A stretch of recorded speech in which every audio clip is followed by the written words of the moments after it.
Assalamualaikum warahmatullahi wabarakatuh. Halo anak-anak soleh dan anak-anak solehah, apa kabar hari ini? Semoga kalian selalu sehat dan selalu dalam lindungan Allah Subhanahu wa Ta'ala. Sebelum pembelajaran dimulai, marilah sama-sama kita membaca basmalah. Bismillahirrahmanirrahim. Semoga pembelajaran kita mendapat manfaat dan berkah dari Allah Subhanahu wa Ta'ala. Amin ya rabbal alamin. Sebelum masuk ke materi surah An-Nas, marilah sama-sama kita membaca surah An-Nas. A'udzubillahi minasyaitonirrajim. Bismillahirrahmanirrahim. Qul a'udzu birabbin nas, malikin nas, ilahin nas, min syarril waswasil khannas, alladzi yuwaswisu fi sudurin nas, minal jinnati wan nas. Shadaqallahul azim. Surah An-Nas. An-Nas artinya manusia. Surah ini terdiri dari 6 ayat. Surah yang ke-114 dalam Al-Quran dan surah ke-21 yang diturunkan kepada Nabi Muhammad SAW. Surah An-Nas ini disebut dengan surah Makkiyah atau surah yang turun di kota Mekah.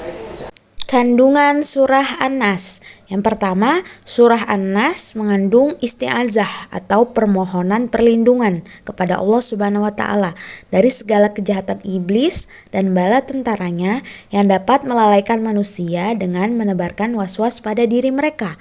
Yang kedua, 3 ayat pertama dari surah An-Nas menunjukkan sifat Allah Subhanahu wa Ta'ala.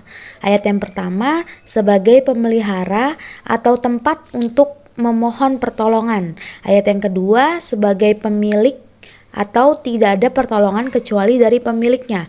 Ayat ketiga sebagai Tuhan yang berhak disembah. Isi kandungan yang ketiga yaitu rasa was-was ada kalanya datang dari jin dan manusia. Intinya dari surah An-Nas ini menganjurkan manusia untuk memohon perlindungan kepada Allah Subhanahu wa Ta'ala dari kejahatan yang datang dari jin dan manusia. Selanjutnya kita membaca surah Al-Falaq bersama-sama ya.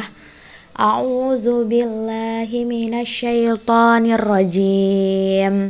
Bismillahirrahmanirrahim.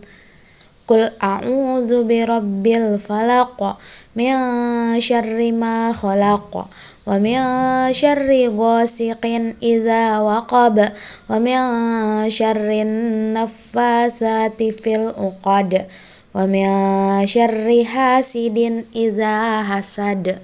Shadaqallahul azim. Surah Al-Falaq. Al-Falaq artinya waktu subuh. Surah ini adalah surah yang ke-113 dalam Al-Quran. Surah yang diturunkan sesudah surat Al-Fil. Surah Al-Falaq tergolong surah Makkiyah atau surah yang turun di kota Mekah. Kandungan surah Al-Falaq. Yang pertama, surah Al-Falaq mengandung isti'azah atau permohonan perlindungan dari segala kejahatan makhluk. Yang kedua, Allah menyebut dirinya Rabbul Falaq, Tuhannya subuh atau pagi dan Tuhan seluruh makhluk. Allah Subhanahu wa Ta'ala berkuasa mengganti kegelapan malam dengan terangnya pagi dan berkuasa pula menyingkirkan kejahatan dengan memunculkan pertolongan. Yang ketiga, surah Al-Falaq juga mengandung isti'azah atau permohonan perlindungan dari kejahatan malam, sihir, dan orang yang hasad. Yang keempat, surah Al-Falaq juga menjelaskan bahwa sihir itu memang ada. Oleh karena itu, manusia harus berlindung kepadanya, bukan kepada orang lain. Yang kelima, hasad membawa keburukan dan mengakibatkan kejahatan. Surah Al-Falaq bersama surah An-Nas disebut dengan Al-Mu'awwizatain, yaitu 2 surah yang menuntun pembacanya menuju tempat perlindungan. Yang kedua surah itu juga disebut dengan Al-Muqashqisyatain, yaitu 2 surah yang membebaskan manusia dari kemunafikan. Surah An-Nas diturunkan berkaitan dengan seorang Yahudi bernama Lubaid bin Asham yang menyihir Nabi Muhammad. Lubaid menyihir Nabi Muhammad melalui media pelepah kurma berisi rambut beliau yang rontok ketika bersisir. Beberapa gigi sisir dan rambut itu diikat dengan 11 ikatan benang yang ditusuk jarum. Karena kejadian inilah Allah Subhanahu wa taala menurunkan surah An-Nas dan surah Al-Falaq. Setiap satu ayat dibaca, maka lepaslah satu ikatan hingga beliau membaca 11 ayat, surah An-Nas 6 ayat, dan surah Al-Falaq 5 ayat. Dengan demikian lepaslah seluruh ikatan itu. Keutamaan surah An-Nas dan Al-Falaq: 1. Sebagai perlindungan, 2. Sebagai penyembuhan, 3. Sebagai zikir pagi dan petang. Jadi alangkah baiknya tiap pagi dan petang serta sebelum tidur hendaknya membaca surah An-Nas dan surah Al-Falaq.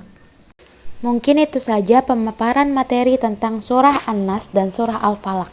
Marilah kita tutup pembelajaran hari ini dengan membaca hamdalah. Alhamdulillahirabbil alamin. Kurang dan lebihnya mohon maaf. Terima kasih. Wassalamualaikum warahmatullahi wabarakatuh.